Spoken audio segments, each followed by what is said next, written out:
안녕하세요. 사주방입니다. 오늘은 정말 흥미롭고 소름 돋는 이야기를 가지고 왔어요. 천재와 범죄자의 사주가 놀랍도록 비슷하다는 사실 알고 계셨나요?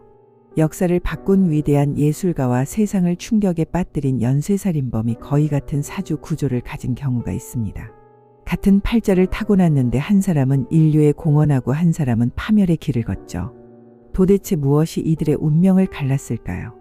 오늘은 실제 인물 사례를 바탕으로 천재와 범죄자 사주의 양면성을 파헤치고 극단적 기운이 어떻게 작동하는지 깊이 들여다보겠습니다.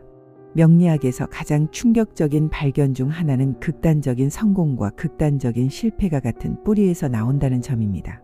천재성과 광기는 사실 같은 에너지의 다른 표현이에요.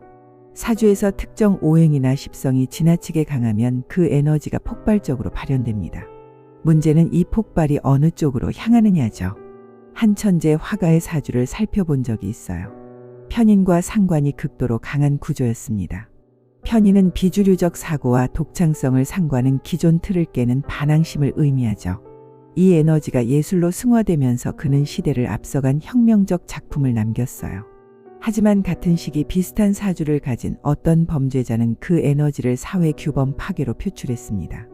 둘 다 기존 질서를 거부했지만 방향이 달랐던 거예요. 이런 현상은 환경과 선택의 문제입니다. 사주는 타고난 에너지 패턴이지만 그 에너지를 어떻게 쓸지는 본인이 결정해요. 어린 시절 사랑받고 긍정적 가치관을 배운 사람은 극단적 에너지를 창조로 승화시킵니다. 반대로 학대받거나 방치된 환경에서 자란 사람은 같은 에너지가 파괴로 변질되죠. 사주는 총알 같은 겁니다. 총알 자체는 선도 악도 아니에요. 누가 어디를 향해 쏘느냐가 중요한 거죠. 실제로 명리학 연구자들이 수백 명의 천재와 범죄자 사주를 비교 분석한 결과가 있어요. 놀랍게도 둘 다 평범한 사주가 거의 없었습니다. 대부분 극단적으로 치우치거나 충국이 심한 구조였죠. 평범한 사주를 가진 사람은 평범하게 삽니다. 좋게 말하면 안정적이고 나쁘게 말하면 특출나지 않아요. 하지만 극단의 사주는 반드시 특별한 결과를 만듭니다. 그게 위대한 업적이 될지 끔찍한 범죄가 될지는 또 다른 문제인 거죠. 한 노벨상 수상 과학자의 사주에는 겁재와 양인이 강했어요. 겁재는 경쟁과 도전, 양인은 극단적 추진력을 뜻합니다. 이 에너지가 연구에 집중되면서 불가능해 보이는 난제를 풀어냈죠. 하지만 비슷한 사주를 가진 어떤 조직폭력배는 그 에너지를 폭력과 권력 다툼에 사용했습니다. 둘 다 극한까지 밀어붙이는 성향은 같았지만 목표가 달랐어요. 교육과 멘토의 역할도 중요합니다. 극단적 사주를 가진 아이가 좋은 스승을 만나면 그 에너지가 올바른 방향으로 흐릅니다. 스승은 제자의 광기를 이해하면서도 사회적으로 용인되는 틀 안에서 발현되도록 이끌어주죠. 반대로 방황하는 천재가 나쁜 무리를 만나면 그 재능이 범죄에 쓰입니다. 결국 사주는 씨앗이고 환경은 토양인 셈이에요. 그렇다면 천재와 범죄자 사주에서 자주 나타나는 구체적인 패턴은 무엇일까요? 첫째는 편인 과다입니다. 편인은 비정상적 사고와 독특한 관점을 상징해요. 이게 긍정적으로 작용하면 천재적 창의성이 되지만 부정적으로 작용하면 반사회적 성향으로 변합니다. 한 세계적 건축가는 편인 4개를 가진 사주였는데 그의 설계는 기존 건축 개념을 완전히 뒤집었어요. 하지만 편인 과다 사주를 가진 어떤 사이코패스는 정상적 공감 능력이 없어 타인의 고통을 이해하지 못했습니다. 둘째는 상관의 극단적 발현입니다. 상관은 표현력과 비판 정신을 뜻하는데 과하면 기존 질서를 부정하고 파괴하려 듭니다. 한 유명 록스타는 상관 투성이 사주로 음악을 통해 시대의 위선을 날카롭게 비판했어요. 그의 노래는 청춘들에게 해방구가 됐죠. 하지만 상관이 강한 어떤 테러범은 그 비판 에너지를 폭력으로 표출하며 무고한 사람들을 해쳤습니다. 상관 에너지 자체는 중립인데 어디에 쏟느냐가 결과를 만든 거예요. 셋째는 양인살과 도화살의 결합입니다. 양인은 날카로운 칼날 같은 기운으로 추진력은 강하지만 잔인해질 수 있어요. 도화는 매력과 욕망의 별이죠. 이 둘이 만나면 카리스마 넘치는 인물이 탄생합니다. 한 세계적 배우는 이 조합으로 스크린을 장악했고 수많은 팬을 사로잡았어요. 하지만 양인 도화 조합을 가진 어떤 연쇄살인범은 매력으로 피해자를 유인한 뒤 잔혹한 범행을 저질렀습니다.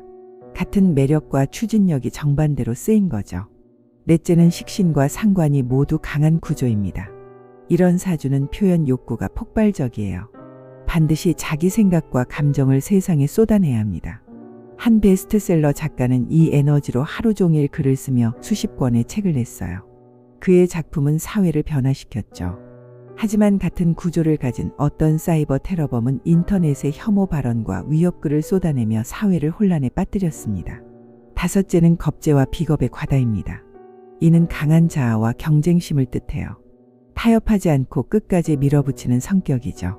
한 올림픽 금메달리스트는 이 에너지로 불가능해 보이는 기록을 세웠습니다. 그는 고통을 즐기며 한계를 돌파했어요. 하지만 겁재가 강한 어떤 금융사기범은 그 승부욕을 불법적 방법으로 돈을 긁어모으는 데 사용했습니다. 끝까지 밀어붙이는 성향은 같았지만 대상이 달랐던 거예요. 여섯째는 형충파해가 심한 사주입니다. 지지의 형이나 충이 여러 개 있으면 내면에 끊임없는 갈등과 긴장이 존재해요.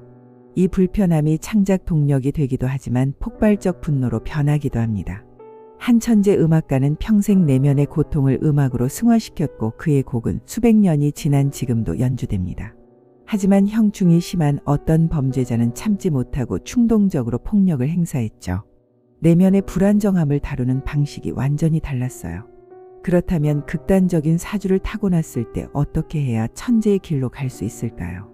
가장 중요한 건 자기 인식입니다. 내가 평범하지 않은 에너지를 가졌다는 걸 인정하는 거예요. 억지로 평범해지려 하면 오히려 에너지가 뒤틀리고 폭발합니다.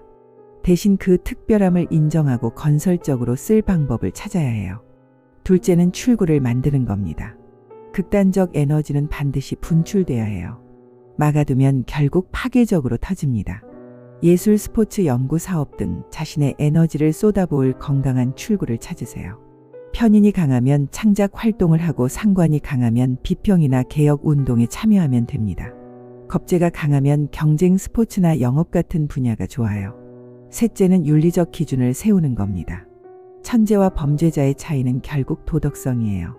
극단적 에너지를 가진 사람일수록 명확한 가치관이 필요합니다. 무엇이 옳고 그른지 배우고 그 기준을 절대 넘지 않겠다고 다짐하세요. 주변에 자신을 견제해 줄 사람을 두는 것도 중요해요. 혼자 판단하면 위험할 수 있으니까요. 넷째는 고통을 창조로 전환하는 법을 배우는 겁니다.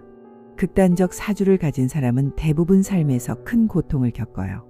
그 고통을 원망과 분노로 사기면 범죄자가 되지만 작품과 업적으로 승화하면 천재가 됩니다. 괴로울 때마다 그걸 글로 쓰거나 그림으로 그리거나 음악으로 표현하세요.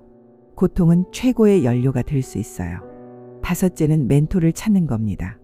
같은 극단적 에너지를 가졌지만 긍정적으로 살아낸 사람을 롤모델로 삼으세요. 그들이 어떻게 광기를 통제하고 창의성으로 바꿨는지 배우는 거죠. 직접 만나기 어렵다면 책이나 다큐멘터리로도 충분합니다. 천재들의 삶을 연구하면 자신의 에너지를 다루는 지혜를 얻을 수 있어요. 여섯째는 사회와의 연결을 유지하는 겁니다. 극단적 사주를 가진 사람은 고립되기 쉬워요. 혼자 있으면 생각이 점점 극단으로 치닫습니다. 의도적으로 사람들과 만나고 소통하세요. 봉사 활동이나 커뮤니티 참여도 좋아요. 타인과의 관계가 당신을 현실에 붙잡아주는 안전장치가 됩니다. 마지막으로 끊임없이 성장하세요. 극단적 에너지는 정체되면 썩습니다. 항상 새로운 목표를 세우고 도전하며 배우세요. 지루함이 당신의 최대 적입니다. 천재들은 평생 멈추지 않고 진화했어요. 당신도 그렇게 살아야 에너지가 건강하게 흐릅니다. 오늘은 천재와 범죄자 사주의 놀라운 유사성과 그 극단적 기운이 어떻게 갈라지는지 알아봤습니다. 같은 씨앗이라도 어떤 땅에 심기느냐에 따라 독이 될 수도 약이 될 수도 있어요. 만약 당신이 평범하지 않은 사주를 타고났다면 두려워하지 마세요. 그건 저주가 아니라 가능성입니다. 올바른 방향으로 쓴다면 세상을 바꿀 힘이 될 수 있으니까요. 오늘 이야기가 도움이 됐다면 구독과 좋아요로 응원해주세요. 다음에는 더 흥미로운 사주 이야기로 찾아오겠습니다. 감사합니다.